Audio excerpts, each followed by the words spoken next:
Hello, welcome back to another Vegetable Tuesday. I'm excited to bring some summer to you guys today. We are going to be focusing on summer squash, which is in season right now. If anybody has a garden with a zucchini plant, then you probably are up to your ears in zucchini. They are very productive plants if everything is going well. So I am excited to show you a few different varieties of summer squash. At Miller Farms, where I always get my veggies, they have a bunch of different varieties. So I'm excited to share with you how to pick out a squash, how to tell if it's a good squash that you should take home, how to store it once you do get it home. We'll talk a little bit about the nutrition information, and then I'm going to show you actually how to prepare these. So I will show you my little show and tell here. These are the 4 different varieties of summer squash that I have today. So the first one is a zucchini, just a regular green zucchini. You're probably familiar with those. Those are the most common type of summer squash that you'll see in the grocery store year-round. The second one I have here is a yellow zucchini. It's different than the yellow squash we have here. It's actually pretty much identical to a green zucchini, except that it's yellow. That's why they call it a yellow zucchini. Cool. The next summer squash we have is a yellow squash, and you can tell how this is just a little bit different. The size and the shape of it is a little bit different. It's a little bit thinner at the neck and then a little bit more full in the body. The 4th type of summer squash is called a patty pan. I'd never seen these before going to Miller Farms, but it tastes almost identical to the zucchini. In fact, all 4 of these are very, very similar in how you cook them and how you use them, and so you can use them interchangeably in a lot of different recipes. Now, when you're picking out a zucchini, the first thing you want to do, and this is the same for all of these, is you want to choose one that's not too big. The larger the zucchini, the more time that the seeds have had to grow on the inside, and so you're going to get a little bit tougher seeds, and also the skin is this peel is going to be a little bit more tough. So choosing a smaller zucchini or summer squash is typically going to taste a little bit better. It's going to be a little bit more sweet. It's not going to be as tough. So this is about as big of a zucchini that you want. If you do have those giant zucchini, I have some recipes for things like zucchini boats. You can use them, but the smaller ones are definitely going to be better. The other thing you want to watch out for is look out for blemishes. Not that any blemishes on your zucchini means that it needs to be thrown away, but the fewer the better, because anytime you see a little blemish there, that's where it might start to mold or go bad a little bit sooner. So when you're picking them out, that's what you want to watch for. You can see that mine have had a little bit of a rough life. I've been playing show and tell with them quite a bit. It's actually not a problem. We can just slice off that little bit of a blemish and still use them. But when you're picking them out from fresh, I would make sure to get one that's as clean as possible.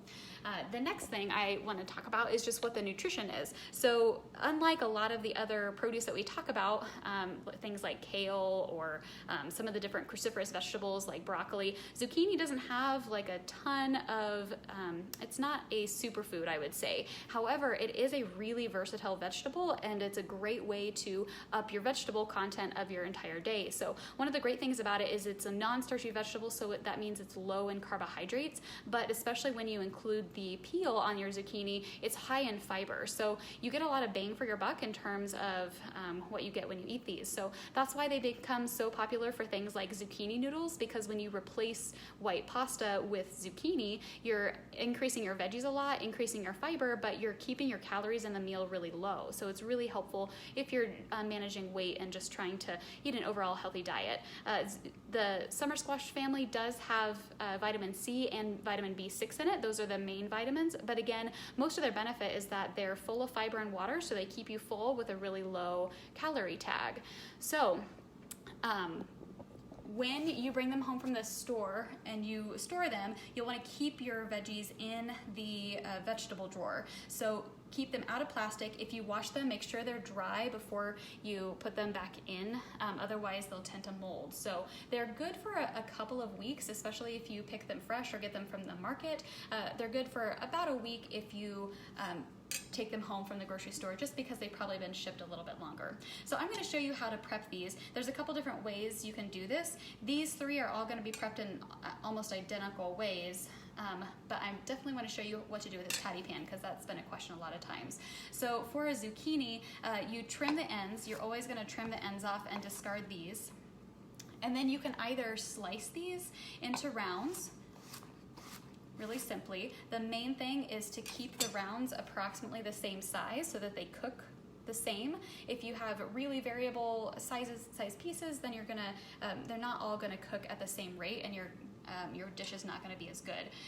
But if you are preparing a couple of different types of squash, like I love to use the patty pan and the zucchini in the same meal, I'll oftentimes cube these so that the sizes can be really similar. So if I cube this, I'm gonna cut it in half, and then I'll slice it here.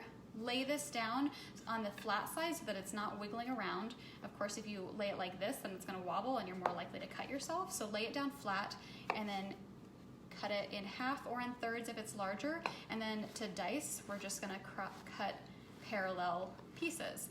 Again, I'm trying to keep these pieces about the same size. So this works really well if you're doing these different sized or different shapes of squash. So the patty pan, we're gonna do the same thing. We're gonna trim the ends and discard these. You don't need to do much, just a little bit, just to discard those. And then I like to slice these in approximately the same sized slices that we were doing for the cubes. So once it's sliced, you can lay this again on its flat side down, and we're gonna slice them again. And then we're gonna turn those slices and cut them into cubes. So these aren't perfect. There are some that are a little bit smaller, as you can see, than the others, but they're a lot closer to these cubes than it would be if we had tried to slice these. The patty pan obviously is a little bit different shape. So you can do the same thing with any of these other squash. I tend to like to cut actually these can also be in either rounds or in slices. So again, slices, you leave those. If we want to do half moons, then you'll cut it in half and slice. So whatever your recipe calls for, that's the easiest way to do it. So my favorite way to prep these is then to throw them into a cast iron skillet or on a sheet pan and roast them in the oven. The best way to get the most flavor out of your vegetables is always to add a little bit of oil and salt, and don't forget your spices. So in terms of herbs, I like to throw in either what I'm using for the entree. So if we're doing an Italian dish, then I'll do the Italian seasoning that the recipe calls for. Or sometimes if I'm looking for other variety, I'll just go down the spice aisle in the grocery store, pick whatever looks good, and we'll use that for the veggies. So the pro tip for spices is to use the same spice on your vegetables as you do your meat, and that's going to help tie the meal together.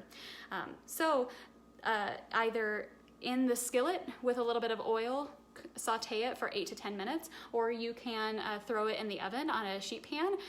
That's going to take a little bit longer time, 400, 425 for about 15 minutes, or you can also grill your zucchini. So those are my 3 favorite ways to prep zucchini. So if you have favorite ways, I would love to hear them. I'm going to drop another link for the summer recipes. So if anybody is looking for other ways to use your summer produce, I do have those available. So feel free to grab your guide, grab those 5 free recipes, and let me know what your favorite ways of making your summer produce are. Thanks for watching, and we will see you guys next week. Bye.